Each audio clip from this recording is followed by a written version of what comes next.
ദേശമുണർന്നാൽ ഒരു ഭവനത്തിൽ അഗ്നിമഴ പെയ്തിടും. പരിശുദ്ധാത്മാവേ കൃപ ചൊരിയണമേ, പരിശുദ്ധാത്മാവേ ശക്തി പകരണമേ. യേശുവിന്റെ രക്തം എന്നെ കഴുകട്ടെ. യേശുവിന്റെ രക്തം എന്നെ വിശുദ്ധീകരിക്കട്ടെ. യേശുവിന്റെ രക്തം എന്നെ സൗഖ്യപ്പെടുത്തട്ടെ. യേശുവിന്റെ രക്തം എന്നെ രക്ഷിക്കട്ടെ. Hallelujah, hallelujah, hallelujah, hallelujah, hallelujah, hallelujah. നേറ്റുചൊല്ലി പ്രാർത്ഥിച്ച് ഈശോയുടെ തിരുരക്തത്തിന് എന്നേരവും ആരാധനയും സ്തുതിയും പുകഴ്ചയും ഉണ്ടായിരിക്കട്ടെ. ഇപ്പം കൂടെ ചൊല്ലി പ്രാർത്ഥിച്ച് ഈശോയുടെ തിരുരക്തത്തിന് എന്നേരവും ആരാധനയും സ്തുതിയും പുകഴ്ചയും ഉണ്ടായിരിക്കട്ടെ. ഈശോയുടെ തിരുരക്തത്തിന് എന്നേരവും ആരാധനയും സ്തുതിയും പുകഴ്ചയും ഉണ്ടായിരിക്കട്ടെ. Hallelujah, hallelujah, hallelujah, hallelujah. രണ്ട് കരങ്ങളും സ്വർഗത്തിലേക്ക് ഉയർത്തിപ്പിടിച്ച് ഇപ്പോൾ പ്രാർത്ഥിക്കുന്ന ഓരോരുത്തരും, നിങ്ങൾ ആരുമായിക്കൊള്ളട്ടെ, നിങ്ങളുടെ ജീവിത വഴികൾ എന്തുമായിക്കൊള്ളട്ടെ, എത്ര വലിയ ഭാരപ്പെട്ട വിഷയമായിക്കൊള്ളട്ടെ, യേശുവിൻ്റെ തിരുരക്തം ആ വിഷയത്തിൽ ഉത്തരം നൽകും. വിശ്വസിക്കണം. യേശുവിൻ്റെ തിരുരക്തം എൻ്റെ കുടുംബത്തെ വിടുതലിലേക്ക് നയിക്കും. യേശുവിൻ്റെ തിരുരക്തം എൻ്റെ രോഗപീഠകൾ സുഖപ്പെടുത്തുന്നു. യേശുവിൻ്റെ തിരുരക്തം എൻ്റെ ഉള്ളിലുള്ള പൈശാചിക പീഡകളെ നിർവീര്യമാക്കുന്നു. യേശുവിൻ്റെ തിരുരക്തം എൻ്റെ കുടുംബത്തിലുള്ള അലസതയെ നിർവീര്യമാക്കുന്നു. യേശുവിൻ്റെ തിരുരക്തം എൻ്റെ കുടുംബത്തിലുള്ള അനുസരണക്കേടിൻ്റെ ദുരാത്മാവിനെ ബന്ധിക്കുന്നു. യേശുവിൻ്റെ തിരുരക്തം എൻ്റെ കുടുംബത്തിലെ രോഗപീഠകൾക്ക് സൗഖ്യം നൽകുന്നു. യേശുവിൻ്റെ തിരുരക്തം എൻ്റെ മകനെയും മകളെയും തൊടുന്നു, സുഖപ്പെടുത്തുന്നു. യേശുവിൻ്റെ തിരുരക്തം എൻ്റെ ഭയത്തിൽ നിന്ന് എനിക്ക് വിടുതൽ നൽകുന്നു. യേശുവിൻ്റെ തിരുരക്തം എൻ്റെ തടസ്സങ്ങൾ മാറ്റുന്നു. യേശുവിൻ്റെ തിരുരക്തം എൻ്റെ കണ്ണുനീരിന് ഉത്തരം നൽകുന്നു. യേശുവിൻ്റെ തിരുരക്തം എൻ്റെ പ്രാർത്ഥനയ്ക്ക് ഉത്തരം നൽകുന്നു. രണ്ട് കരങ്ങൾ സ്വർഗത്തിലേക്ക് ഉയർത്തിപ്പിടിച്ചോ. പൈശാചികമായിട്ടുള്ള സകല തിന്മകളിൽ നിന്നുള്ള വിടുതൽ യേശുവിൻ്റെ തിരുരക്തം വഴി സംഭവിക്കും. യേശുവിൻ്റെ തിരുരക്തം വിളിച്ച് പ്രാർത്ഥിക്കുന്ന ഓരോരുത്തരുടെ മേൽ ദൈവത്തിൻ്റെ ആത്മാവ് വ്യാപരിക്കും. യേശുവിൻ്റെ തിരുരക്തത്തിൻ്റെ മേൽ പൈശാചിക ശക്തികൾ ഓടിയൊളിക്കും. കരങ്ങൾ ഉയർത്തി, കരങ്ങൾ ഉയർത്തി. യേശുവിൻ്റെ തിരുരക്തം എൻ്റെ മേൽ ഒരു കരുണക്കടലിൽ ചേർക്കണമേ. തിരുരക്തം ഒഴുക്കണമേ, വിശുദ്ധീകരിക്കണമേ, അഭിഷേകത്താൽ നിറയ്ക്കണമേ. യേശുവേ, ഈ മണിക്കൂറിൽ ഞങ്ങൾ ആഗ്രഹിക്കുന്നു, പ്രാർത്ഥിക്കുന്നു. എല്ലാവരും നന്നായിട്ട് കരങ്ങൾ ഉയർത്തി ഒരൊറ്റ വിളി, യേശുവേ എന്ന് വിളിച്ചേ. ആരാധന, ആരാധന, ആരാധന, ആരാധന, ആരാധന, ആരാധന, ആരാധന, ആരാധന, ആരാധന, ആരാധന, ആരാധന. Hallelujah, hallelujah, hallelujah, hallelujah. യേശുവേ, ആരാധന, ആരാധന, ആരാധന. യേശുവിന്റെ തിരുരക്ത കടലിൽ എന്നെ മുക്കണമേ. കാരുണ്യക്കടലിൽ എന്നെ ചേർക്കണമേ. തിരുരക്ത കോട്ട കെട്ടി എന്നെ കാക്കണമേ. നമ്മൾ പ്രാർത്ഥിക്കുക. ഈ സമയത്ത് പ്രാർത്ഥിക്കുന്ന ഓരോരുത്തരും വിശ്വസിക്കണം. ഞാൻ ഇവിടെ നിന്ന് ഈ പ്രാർത്ഥന ചെല്ലുമ്പോൾ എൻ്റെ വീട്ടിൽ കർത്താവിൻ്റെ തിരുരക്തത്തിൻ്റെ ശക്തി വെളിപ്പെടും. എൻ്റെ മക്കളിൽ തിരുരക്തത്തിൻ്റെ ശക്തി വെളിപ്പെടും. എൻ്റെ ജീവിത പങ്കാളിയിൽ തിരുരക്തത്തിൻ്റെ ശക്തി വെളിപ്പെടും. എൻ്റെ പ്രാർത്ഥനാ നിയോഗങ്ങളിൽ തിരുരക്തത്തിൻ്റെ ശക്തി വെളിപ്പെടും. തിരുരക്തക്കടലിൽ മുക്കണമേ, കാരുണ്യക്കടലിൽ കഴുകണമേ. തിരുരക്ത കോട്ട കെട്ടി കാക്കണമേ. തിരുരക്ത അഭിഷേകം നൽകണമേ. തിരുരക്തക്കടലിൽ മുക്കണമേ, കാരുണ്യക്കടലിൽ കഴുകണമേ. തിരുരക്ത കോട്ട കെട്ടി കാക്കണമേ. തിരുരക്ത അഭിഷേകം എല്ലാവരും പഠിക്കേ ഒരിക്കൽ കൂടെ. തിരുരക്തക്കടലിൽ മുക്കണമേ, കാരുണ്യക്കടലിൽ കഴുകണമേ. തിരുരക്ത കോട്ട കെട്ടി കാക്കണമേ. തിരുരക്ത അഭിഷേകം നൽകണമേ. തിരുരക്തക്കടലിൽ മുക്കണമേ, കാരുണ്യക്കടലിൽ കഴുകണമേ. തിരുരക്ത കോട്ട കെട്ടി കാക്കണമേ. തിരുരക്ത അഭിഷേകം നൽകണമേ. കൈകൾ ഉയർത്തി കൈയടിച്ച് ഈശോയേ, നിന്റെ കരുണയിൽ ആശ്രയിക്കുന്നു. കരുണയിൽ നിന്റെ കരുണയിൽ ആശ വയ്ക്കുന്നു.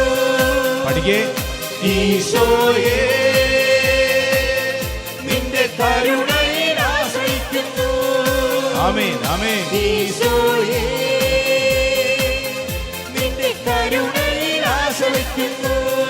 രണ്ട് കരങ്ങളും ഉയർത്തി ഒരൊറ്റ വിളി. ഈശോ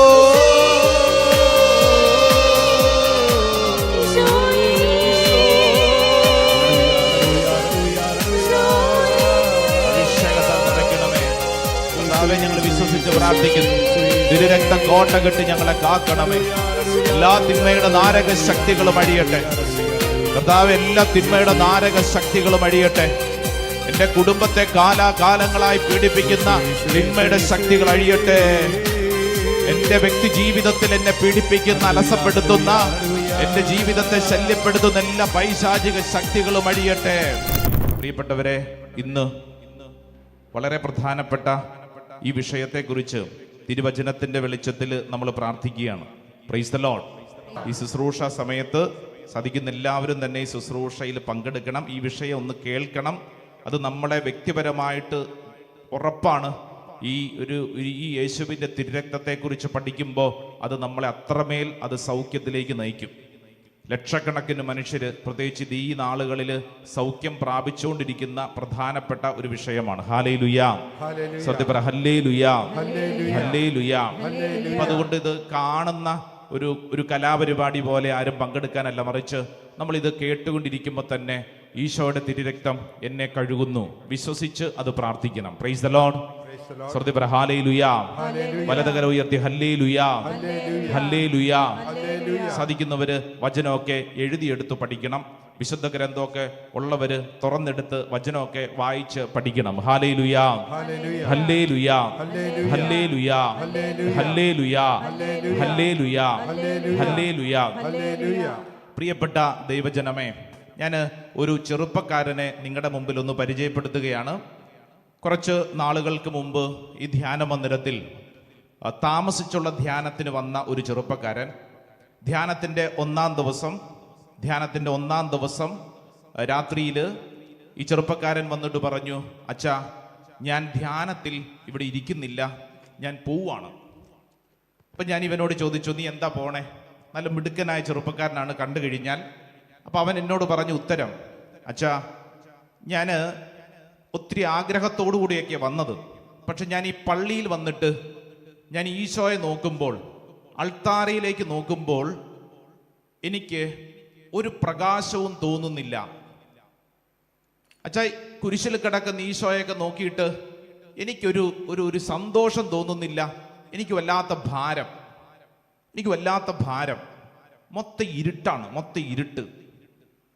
അച്ഛാ, ഞാൻ ഇടയ്ക്ക് ഈ ഈശോയെ നോക്കുമ്പോഴാണ് ഈ ബുദ്ധിമുട്ടെന്ന് തോന്നിയത് കൊണ്ട് ഞാൻ പരിശുദ്ധ അമ്മയുടെ രൂപത്തിലേക്ക് നോക്കി, ഔസേപ്പിതാവിൻ്റെ രൂപത്തിലേക്ക് നോക്കി, അങ്ങോട്ടും ഇങ്ങോട്ടൊക്കെ മാറിയൊക്കെ നോക്കി. നമ്മുടെ താമസിച്ചുള്ള ധ്യാന കേന്ദ്രത്തിൽ നിങ്ങൾ കയറി കഴിഞ്ഞാൽ അറിയാം, അതിൻ്റെ വലതുവശത്ത് പരിശുദ്ധ അമ്മയുടെ സാന്നിധ്യം, ഇപ്പുറത്ത് ഔസേപ്പിതാവിൻ്റെ സാന്നിധ്യം, അങ്ങനെ രണ്ടുപേരുടെ ഒരു സാന്നിധ്യം വരുന്ന വലിയൊരു അഭിഷേകത്തിൻ്റെ രൂപങ്ങൾ അവിടെ സ്ഥാപിക്കപ്പെട്ടിട്ടുണ്ട്. അപ്പം ഈ ചെറുപ്പക്കാരൻ ഈ രൂപങ്ങളിലേക്ക് നോക്കി. പക്ഷെ ഇവൻ പറഞ്ഞത് ഇങ്ങനെയാണ്, അച്ഛാ, ഞാൻ ഈ രൂപങ്ങളിലേക്ക് നോക്കുമ്പോൾ എനിക്ക് ഈ വ്യക്തികളുടെ നഗ്നതയാണ് എനിക്ക് തോന്നുന്നത്. ഇവൻ പറയാണ്, ഇതെനിക്കൊന്നും പ്രാർത്ഥിക്കാൻ തോന്നുന്നില്ല, മറിച്ച് എൻ്റെ തലയിൽ കുറെ അശ്ലീല ചിന്തകൾ വരുന്നു. ഞാൻ വീണ്ടും അൾത്താരയിലേക്ക് നോക്കുന്നു, ഇത് തന്നെ.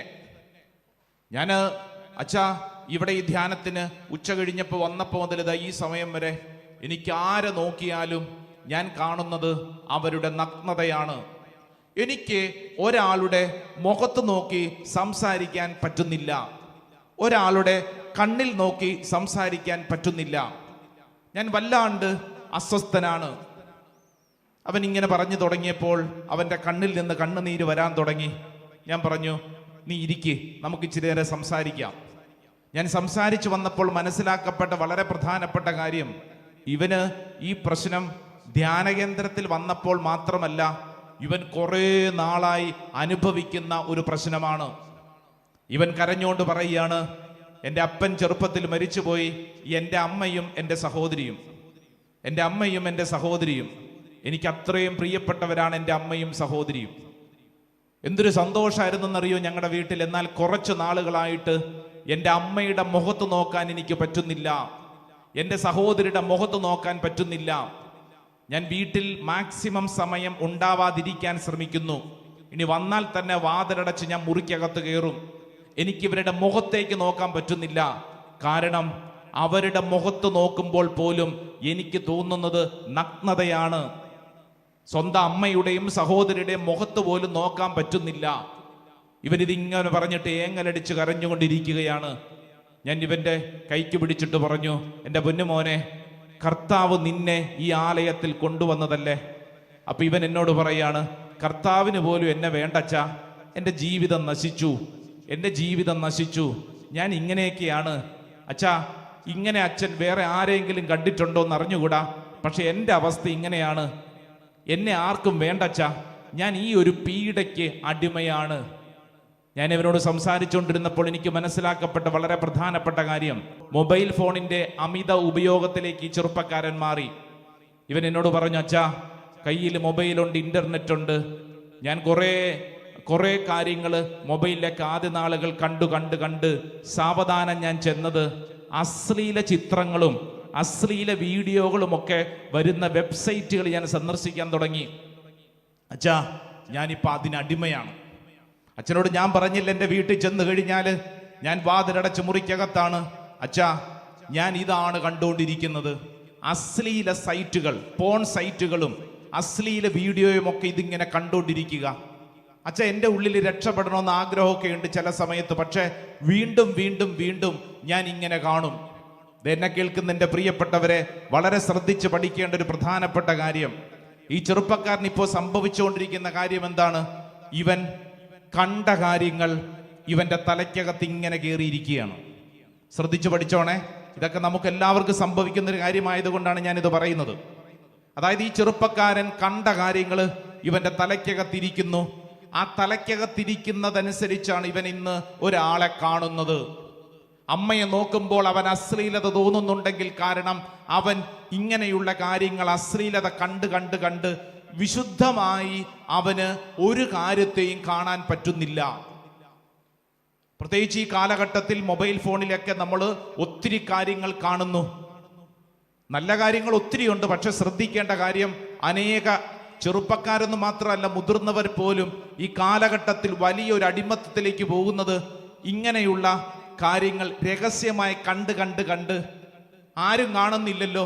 ഞാൻ എൻ്റെ വ്യക്തിപരമായ സമയം രാത്രിയിലും പകലും ഇങ്ങനെയുള്ള കാര്യങ്ങൾ കണ്ട് അവരുടെ ജീവിതത്തിൽ ഉള്ള സമാധാനം മുഴുവൻ നഷ്ടപ്പെടുന്നു. Price the Lord. ശ്രദ്ധ പറഞ്ഞ ഹല്ലേലൂയാ, ഹല്ലേലൂയാ. ഞാനിത് പറഞ്ഞുകൊണ്ടിരിക്കുമ്പോൾ നാളുകൾക്ക് മുമ്പ് ഇവിടെ നടന്ന ഒരൊറ്റപ്പെട്ട സംഭവത്തെക്കുറിച്ച് ഓർമ്മപ്പെടുത്താനല്ല, നമ്മുടെ വീട്ടിലും പറഞ്ഞുകൊണ്ടിരിക്കുമ്പോൾ നമ്മുടെ ഉള്ളിലും ഇങ്ങനെയുള്ള ചില സ്വഭാവങ്ങളും രീതികളും ഉള്ളവരുണ്ട്. അതുകൊണ്ട് തന്നെ അവരുടെ ജീവിതത്തിൽ വളരെ വലിയ പ്രശ്നങ്ങളിലൂടെ കടന്നു പോകുന്നു. ഈ ചെറുപ്പക്കാരന് വേണ്ടി പ്രാർത്ഥിച്ചുകൊണ്ടിരുന്നപ്പോൾ കിട്ടിയ ചില വചനങ്ങളാണ് ഈ സമയത്ത് നമ്മൾ ഒരു പ്രാർത്ഥനാ വിഷയമായിട്ട് സ്വീകരിക്കുന്നത്. ലൂക്കാസ് വിശേഷം 4-ാം അധ്യായം അതിൻ്റെ 18-ാം തിരുവചനം. സെന്റ് ലൂക്സ് ഗോസ്പൽ ചാപ്റ്റർ 4:18 വചനം പറയുന്നു, കർത്താവിന്റെ ആത്മാവ് എൻ്റെ മേലുണ്ട്, ദരിദ്രരെ സുവിശേഷം അറിയിക്കുവാൻ അവിടുന്ന് എന്നെ അഭിഷേകം ചെയ്തിരിക്കുന്നു. ബന്ധിതർക്ക് മോചനവും അന്ധർക്ക് കാഴ്ചയും അടിച്ചമർത്തപ്പെട്ടവർക്ക് സ്വാതന്ത്ര്യവും. ശ്രദ്ധിച്ചു കേട്ടെ, ഈശോ പറയാണ്, എനിക്കൊരു ദൗത്യം ഈ ഭൂമിയിലുണ്ട്. ആ ദൗത്യം എന്നാന്നറിയോ? അന്ധർക്ക് കാഴ്ച, ബന്ധിതർക്ക് മോചനം, അടിച്ചമർത്തപ്പെട്ടവർക്ക് സ്വാതന്ത്ര്യം. 3 കാര്യങ്ങൾ. ബന്ധിതർ, ഇവിടെ ഇരിക്കുന്ന നമ്മൾ ആരെങ്കിലും ബന്ധിക്കപ്പെട്ടിരിക്കുവാണോ? ആരെങ്കിലും കയറുകൊണ്ടോ വല്ലതും കെട്ടിയിട്ടുണ്ടോ? ഇല്ല, എല്ലാവരും ഇരിക്കുന്നുണ്ടല്ലോ, വളരെ സ്വാതന്ത്ര്യത്തോടു കൂടി ഇരിക്കുന്നു അല്ലേ? ആർക്കെങ്കിലും അന്ധത ബാധിക്കപ്പെട്ടൊന്നും കാണാൻ പറ്റാത്ത അവസ്ഥയുണ്ടോ? ഇല്ല, അത്യാവശ്യം എല്ലാവരും കണ്ണു തുറന്ന് കാണുന്നുണ്ട്. ആരെങ്കിലും അടിച്ചമർത്തപ്പെട്ട അവസ്ഥയിലുണ്ടോ? ഇല്ല, എല്ലാവരും നിവർന്നായിരിക്കുന്നേ. എന്നാൽ ഓർക്കണം, ഇത് നമ്മുടെ പുറത്തല്ല, നമ്മുടെ അകത്ത്.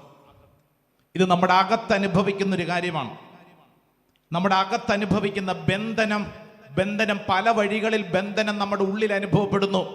ഞാൻ ഈ പറഞ്ഞ ചെറുപ്പക്കാരൻ പുറമെ നോക്കിക്കഴിഞ്ഞാൽ നല്ല മിടുക്കൻ, എന്നാൽ ഇവന്റെ ഉള്ളിൽ ഇവൻ നാളുകളായി അനുഭവിക്കുന്ന ഒരു ബന്ധനം ഇവനെ പുറമെ നോക്കിക്കഴിഞ്ഞാൽ കണ്ണിന് കാഴ്ചയൊക്കെ ഉണ്ട്, പക്ഷേ ഇവന്റെ ഉള്ളിൽ സ്പിരിച്വൽ ബ്ലൈൻഡ്നെസ്, ആത്മീയ അന്ധത, അടിച്ചമർത്തപ്പെട്ട അവസ്ഥ. കാരണം ഇവന്റെ ജീവിതത്തിൽ ഇവന് സ്വാതന്ത്ര്യമില്ല. പ്രിയപ്പെട്ടവരെ, ഈശോ പറഞ്ഞിരിക്കുന്ന ഈ വചനം ആരെക്കുറിച്ചാണ്? എന്നെക്കുറിച്ചും നിന്നെക്കുറിച്ചുമാണ് പറയുന്ന. എനിക്കും കേൾക്കുന്ന നിങ്ങൾക്കും ഇതുപോലെ ചില ബന്ധനങ്ങളുണ്ട്, ചില അന്ധതയുണ്ട്, ചില അടിച്ചമർത്തപ്പെട്ട അനുഭവങ്ങളുണ്ട്. കഴിഞ്ഞ നാളൊരു സ്ത്രീ പ്രാർത്ഥിക്കാൻ വന്നപ്പോ പറഞ്ഞത് ഇങ്ങനെയാണ്: അച്ഛാ, വാ തുറന്ന വായിന്ന് ചീത്ത വാക്കേ വരുന്നുള്ളൂ. അപ്പൊ ഞാൻ പറഞ്ഞു, ചേച്ചിക്ക് അറിയത്തില്ലേ ചീത്തയാണ് പറയുന്നത്, എന്നാ പിന്നെ മിണ്ടാണ്ടിരുന്നുകൂടെ? പറ്റണ്ടേ അച്ഛാ, പോട്ടാശ്രമത്തിലൊക്കെ വന്ന് പ്രാർത്ഥിക്കുമ്പോൾ ഞാൻ തീരുമാനം എടുക്കും ഇനി മേല് ചീത്ത പറയത്തില്ല എന്ന്. പക്ഷെ വീട്ടിൽ ചെല്ലുമ്പോ അറിയാതെ തന്നെ വായിന്ന് വീഴും അച്ഛാ. ഇതിനെയാണ് ഈ പറഞ്ഞത് അടിച്ചമർത്തപ്പെട്ട അനുഭവം, സ്വാതന്ത്ര്യമില്ലാത്ത അനുഭവം. ഈ സ്ത്രീക്ക് ആഗ്രഹമുണ്ട്, പക്ഷെ പറ്റണ്ടേ. നമ്മുടെ ഉള്ളിൽ ചില കാര്യങ്ങൾ ഇങ്ങനെ കൊളുത്തി പിടിക്കപ്പെട്ടിരിക്കുന്നു. ഇതിങ്ങനെ പിടിക്കപ്പെട്ടത് കൊണ്ട് എന്താ കുഴപ്പമുണ്ടോ? കുഴപ്പമുണ്ട്. പുറമെ നോക്കിക്കഴിഞ്ഞാൽ ടിപ് ടോപ്പാണ്, എല്ലാം ഓക്കെ, സൂപ്പർ. പക്ഷേ അകത്ത് ഇത് പ്രശ്നം ഉണ്ടാക്കും. സങ്കീർത്തന പുസ്തകം, ബൈബിൾ ഉള്ളവരെന്ന് എടുത്ത് വായിച്ചേ. സങ്കീർത്തന പുസ്തകം 107:17. സങ്കീർത്തനം 107:17. നല്ല സുന്ദരമായ ഒരു കാര്യം കർത്താവ് പഠിപ്പിക്കുന്നത് ഇങ്ങനെയാണ്: പാപകരമായ മാർഗങ്ങൾ പിന്തുടർന്ന ചിലർ രോഗികളായി തീർന്നു. കേട്ടോ, ചിലർ രോഗികളായി തീർന്നു. തങ്ങളുടെ അകൃത്യങ്ങളാൽ അവർ ദുരിതത്തിലായി. അവരെല്ലാ ഭക്ഷണ പദാർത്ഥത്തെയും വെറുത്തു. അവർ മൃത്യു കവാടങ്ങളെ സമീപിക്കുന്നു. 4 കാര്യങ്ങൾ വചനം പഠിപ്പിക്കുകയാണ്. പാപകരമായ മാർഗങ്ങൾ പിന്തുടർന്ന് ചിലർ രോഗികളായി. ചിലർ എന്തായി? രോഗികളായി. അപ്പൊ രോഗമുണ്ടാവുന്നതിന് ഒരു കാരണം എന്താണ്? പാപം. മനസ്സിലാവണുണ്ടോ? ഇത് ശ്രദ്ധിച്ചു പഠിച്ചില്ലെങ്കിൽ ചിലർക്ക് തെറ്റുപറ്റും. എല്ലാ രോഗവും പാപം മൂലമാണോ? അല്ല. പഠിച്ചോണേ. അല്ലെങ്കിൽ കാണുന്ന എല്ലാ രോഗികളെയാ നീ പാപം ചെയ്തിട്ടാണ്, അങ്ങനെയല്ല. വചനം പഠിപ്പിക്കുന്നത് പാപം ചെയ്താൽ രോഗിയാവും. ഈ ചെറുപ്പക്കാരനെ കുറിച്ച് ചിന്തിച്ചോ. ഇവൻ കഴിഞ്ഞ കുറച്ച് വർഷങ്ങളായിട്ട് അവന്റെ ഒരു സ്വഭാവ രീതി, അവന്റെ സമയം മുഴുവൻ ചെലവഴിക്കുന്നത് ഇങ്ങനെയുള്ള ഈ കാര്യങ്ങൾ കാണാൻ വേണ്ടി. കണ്ട് പാപം കണ്ട് അത് അവന്റെ ഉള്ളിലോട്ട് പ്രവേശിക്കപ്പെട്ട് ഇവൻ ഇന്ന് ഒരു രോഗിയായി മാറിയിരിക്കുകയാണ്. ഇവൻ എന്നോട് പറഞ്ഞത് ഇങ്ങനെയാണ്: അച്ഛാ, രാത്രി കിടക്കുമ്പോൾ ഞെട്ടി എഴുന്നേക്കുന്നു. ഒരു സ്വസ്ഥത എനിക്ക് തോന്നുന്നില്ല. എൻ്റെ കുടുംബത്തിലെ സ്നേഹബന്ധം നഷ്ടപ്പെട്ടു. എൻ്റെ അമ്മയോടും സഹോദരിയോടും അച്ഛാ ഞാൻ സ്നേഹപൂർവ്വം പെരുമാറിക്കൊണ്ടിരുന്നതാണ്. മണിക്കൂറുകൾ ഞങ്ങൾ ഇരുന്ന് വർത്തമാനം പറഞ്ഞ് ചിരിച്ച് കളിച്ചുകൊണ്ടിരുന്നതാണ്. എന്നാൽ ഇപ്പോഴുണ്ടല്ലോ, തൊട്ടതിനും പിടിച്ചതിനും എനിക്ക് ദേഷ്യം. വീട്ടിലെ മക്കളൊക്കെ അല്ലെങ്കിൽ നമുക്കൊക്കെ ഇടയ്ക്ക് ഈ ആവശ്യമില്ലാതെ ദേഷ്യം വരുമ്പോൾ ഓർത്തോണം, അതാരിൽ നിന്നാ? പരിശുദ്ധാത്മാവാണോ ദേഷ്യം കൊടുക്കണേ? ആണോ മച്ചി? അല്ല. ആരാ? പിശാച്, സാത്താൻ കയറി അങ്ങ് പ്രവർത്തിക്കുന്ന വഴിയാണ് ഈ വചനം പഠിപ്പിക്കുന്നത്. അമിതമായ ദേഷ്യം, തൊട്ടതിനും പിടിച്ചതിനും ദേഷ്യം. ഇടയ്ക്കിടയ്ക്ക് അവർ മക്കളൊക്കെ പറയുന്നില്ലേ, എൻ്റെ കാര്യം നോക്കാൻ എനിക്കറിയാം. 15 വയസ്സ് പോലും ആയിട്ടുണ്ടാവില്ല, എഴുന്നേറ്റ് നിൽക്കാൻ ശേഷി ആയിട്ടുണ്ടാവില്ല. എന്നാലും പറയും, എൻ്റെ കാര്യം ഞാൻ നോക്കിക്കോളാം, എൻ്റെ കാര്യത്തിൽ നിങ്ങൾ ഇടപെടണ്ട. അകത്തോട്ട് കയറി വാതിലും കൂടെ അങ്ങോട്ട് അടയ്ക്കും. കഴിഞ്ഞ ദിവസം ഒരു അമ്മ വന്നിട്ട് പറഞ്ഞ സങ്കടം ഇതാണ്: അച്ഛാ, വീട്ടിലെല്ലാ വാതിലിൻ്റെയും താട് കളയണം, എങ്ങനെയെങ്കിലും പറിച്ചു കളയണം. ഞാൻ ചോദിച്ചു, എന്നാ പറ്റിയേ? 1 പറഞ്ഞ് 2 പറഞ്ഞ് 3-ാമത്തതിന് വാതിലടച്ച് കയറും അകത്തോട്ട്. പിന്നെ എൻ്റെ അച്ഛാ, അകത്തെന്താ നടക്കണേന്നൊരു പിടിയില്ല. ജീവനുണ്ടോ ജീവനില്ലേ എന്ന് പോലും അറിഞ്ഞുകൂടാ. അതിന് സമയവും സൗകര്യം കിട്ടുമ്പോഴേ പുറത്തിറങ്ങുള്ളൂ. വാതിലകത്ത് കയറി അടച്ചു കളയും, കുറ്റിയിട്ട് കളയും. എന്നാ ചെയ്യാനാച്ചാ? എത്ര മുട്ടിയാലും തുറക്കിയാല, അകത്തുനിന്നൊരു അനക്കവും ഇല്ല. ഞാൻ ആ വാതിലിന്റെ പുറത്തിരുന്ന് കരയും അച്ഛാ. അങ്ങനെ എൻ്റെ സമയം കളയണേ. ഞാനിത് പറയുമ്പോൾ ഓർത്തോ, കുടുംബങ്ങളിൽ ഇങ്ങനെയൊക്കെ സംഭവിക്കുമ്പോൾ ഓർക്കണം, തിന്മ അത് അത്രമേൽ ശക്തമായിട്ട് ബാധിക്കുന്നു. അതുകൊണ്ട് ആ വചനം പഠിപ്പിച്ചത്, പാപകരമായ മാർഗങ്ങൾ പിന്തുടർന്ന് ചില രോഗികളായി തീർന്നു. തങ്ങളുടെ അകൃത്യങ്ങളാൽ അവർ ദുരിതത്തിനായി. ദുരിതം, ഒന്നാമത്തെ കാര്യം രോഗം, രണ്ടാമത്തെ കാര്യം ദുരിതം, മൂന്നാമത് പറയുന്നു അവരെല്ലാ ഭക്ഷണത്തെയും വെറുത്തു. വെറുപ്പ്. ഒന്നാമത്തത് രോഗം, പറഞ്ഞ രോഗം, രോഗം. രണ്ടാമത്തെ ദുരിതം, മൂന്നാമത്തത് വെറുപ്പ്, നാലാമത്തത് ഇങ്ങനെയാണ്, അവർ മൃത്യു കവാടങ്ങളെ സമീപിച്ചു എന്ന് പറഞ്ഞാൽ മരണം. ആ ചെറുപ്പക്കാരൻ എന്നോട് പറഞ്ഞെന്താണെന്നറിയോ?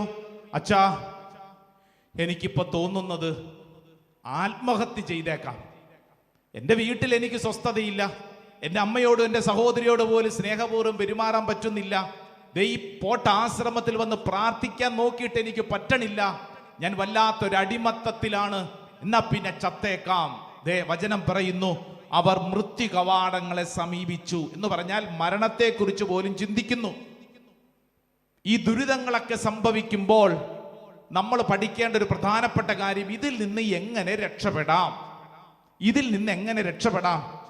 ആ ചെറുപ്പക്കാരനുമായിട്ട് ഞങ്ങൾ ഇരുന്ന് പ്രാർത്ഥിക്കുമ്പോൾ കർത്താവ് വെളിപ്പെടുത്തി തന്ന അടുത്ത തിരുവചനം യോഹന്നാന്റെ സുവിശേഷം. ഒന്ന് തുറന്നേ. യോഹന്നാന്റെ സുവിശേഷത്തില് വളരെ സുന്ദരമായിട്ടുള്ളൊരു വചനഭാഗം കർത്താവ് പഠിപ്പിച്ചത് ഇങ്ങനെയാണ്. യോഹന്നാന്റെ സുവിശേഷം 8-ാം അധ്യായം 36-ാം തിരുവചനം. 8-ാം അധ്യായം 36-ാം തിരുവചനം. അതുകൊണ്ട് പുത്രൻ നിങ്ങളെ സ്വാതന്ത്ര്യരാക്കിയാൽ നിങ്ങൾ യഥാർത്ഥത്തിൽ സ്വതന്ത്രരാകും. Praise the Lord.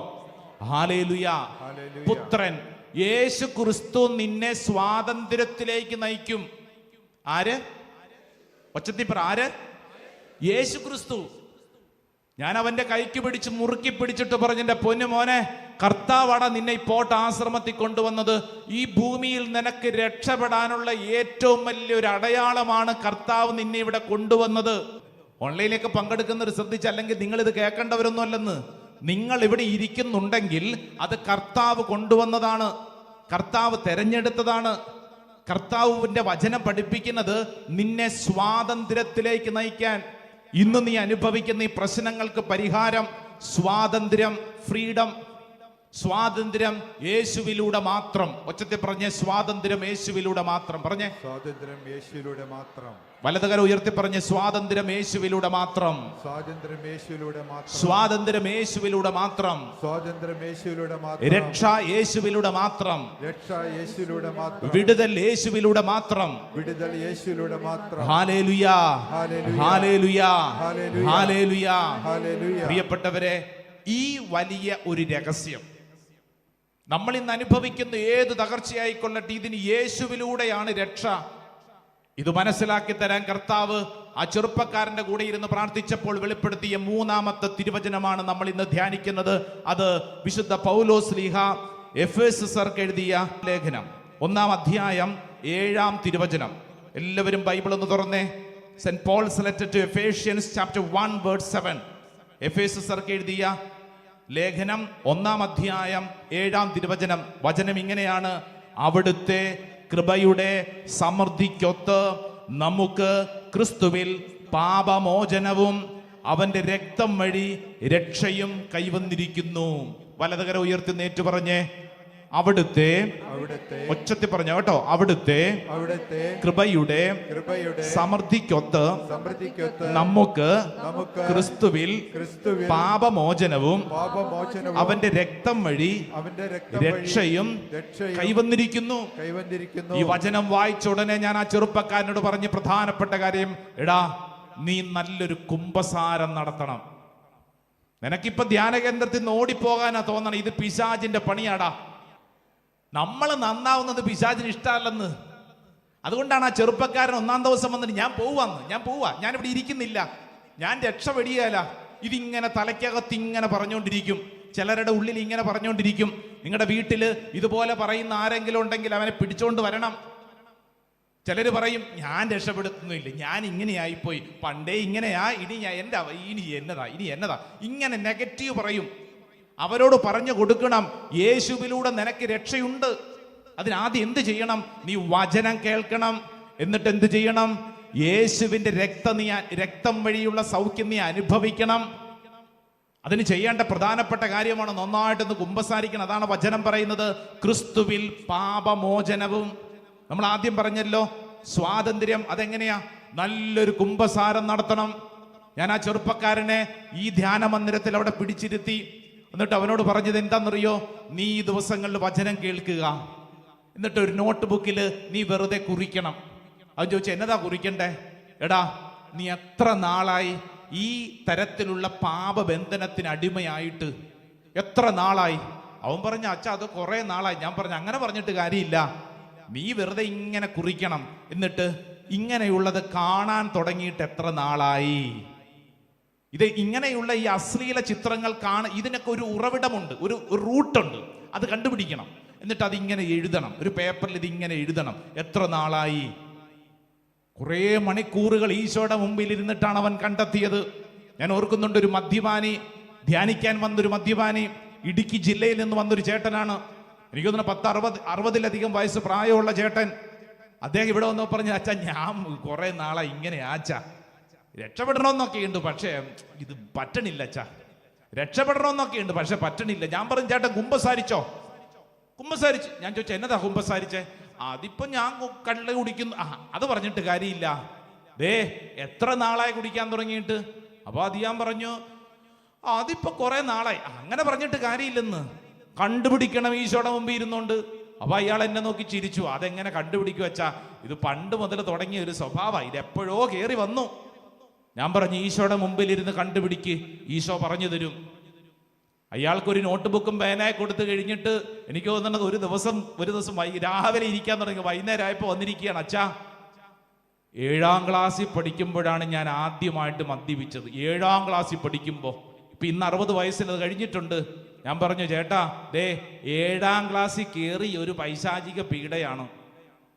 അല്ലാതെ നമ്മൾ പോയിട്ട് വെറുതെ ഞാൻ ഇങ്ങനെയാണ്, അങ്ങനെയല്ല. മറിച്ച് എത്ര നാളായി ഈ ഒരു പീഡ, അതിന്റെ വേരവിടെ കിടക്കുക. 7ാം ക്ലാസ്സിൽ കയറി ഒരു വേരവിടെ കിടക്കുന്നുണ്ടെങ്കിൽ ആ വേര് പിഴുതെറിയണം. ഇല്ലെങ്കിൽ എന്ത് പറ്റും? നമ്മളെ മിക്കവാറും നമ്മൾ അഡ്ജസ്റ്റ്മെന്റാ. നോ, വിത്ത് കിടന്നാൽ അത് പൊട്ടാൻ തുടങ്ങും, അത് മുളയ്ക്കാൻ തുടങ്ങും. ആ വിത്തോടുകൂടെ, വേരോടുകൂടെ പിഴുതെറിയണം. Praise the Lord, hallelujah. ആ ചെറുപ്പക്കാരൻ, നമ്മൾ പറഞ്ഞുകൊണ്ടിരിക്കുന്ന മിടുക്കൻ, അവനോട് ഞാൻ പറഞ്ഞു, നീ എത്ര നാളായി തിന്മയ്ക്ക് അടിമ? അതുകൊണ്ട് നീ ഒരു കാര്യം ചെയ്യ്, ഈശോയുടെ മുമ്പിൽ ഇരുന്ന് നന്നായിട്ടൊരു കുമ്പസാരം നടത്താൻ വേണ്ടി ഒരുങ്ങുക. നീ പേപ്പർ എടുത്തൊക്കെ എഴുതി ഒരുങ്ങുക. അങ്ങനെ അവൻ ഇവിടെ ഇരുന്ന് കർത്താവിന്റെ മുമ്പിൽ ഇരുന്ന് ഒരുങ്ങി. എന്നിട്ട് അവൻ എൻ്റെ അടുക്ക വന്നിട്ട് പറഞ്ഞു, അച്ഛാ നോക്കിക്കേ, എനിക്കിത് പോയി കുമ്പസാരിക്കാൻ തന്നെ ഭയമാണച്ചാ. ഞാൻ പറഞ്ഞു, നീ പേടിക്കണ്ട, കർത്താവിന്റെ മുമ്പിലല്ല നീ പോണേ. ഈശോ നിനക്ക് സ്വാതന്ത്ര്യം നൽകും. ഈശോയ്ക്ക് മാത്രമേ നിന്നെ രക്ഷിക്കാൻ പറ്റൂ, മറ്റൊരു വ്യക്തിയുടെ രക്ഷയും നീ പ്രതീക്ഷിക്കണ്ട. അങ്ങനെ അവൻ നല്ലൊരു കുമ്പസാരം നടത്തി. Price the Lord. ശ്രദ്ധ പറഞ്ഞ ഹല്ലേലൂയ.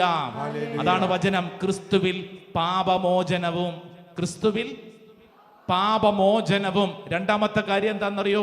അവന്റെ രക്തം വഴി രക്ഷയും. അവിടെയാണ് ശ്രദ്ധിക്കേണ്ടത്.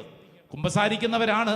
ഇങ്ങോട്ട് നോക്കിക്കേ, അടുത്തൊരു സ്റ്റേജ് നിന്റെ ജീവിതത്തിൽ ഡെലിവറൻസിനുള്ള ഒരു മേഖലയാണ് വചനം പഠിപ്പിക്കുന്നത്. അവന്റെ രക്തം വഴി രക്ഷ, അവന്റെ രക്തം വഴി രക്ഷ. ഒന്ന് പറഞ്ഞേ. ഈ രക്ഷ എന്നുള്ളത് മലയാളത്തിൽ എഴുതിയിരിക്കുകയാണ്.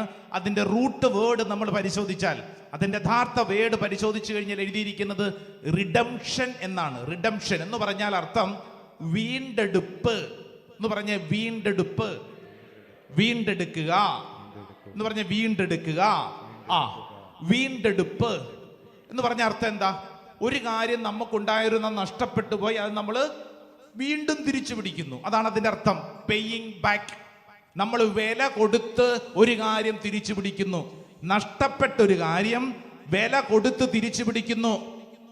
വചനം പഠിപ്പിക്കുന്ന എന്ത് വില കൊടുത്തിട്ടാ? യേശുവിന്റെ രക്തത്തിന്റെ വില കൊടുത്ത്, യേശുവിന്റെ രക്തത്തിന്റെ വില കൊടുത്ത് നിന്നെ സ്വന്തമാക്കി യേശു. സ്വരത്തിൽ പറഞ്ഞ ഹല്ലേലൂയാ. Ruhaye mikataiwa, Ruhaye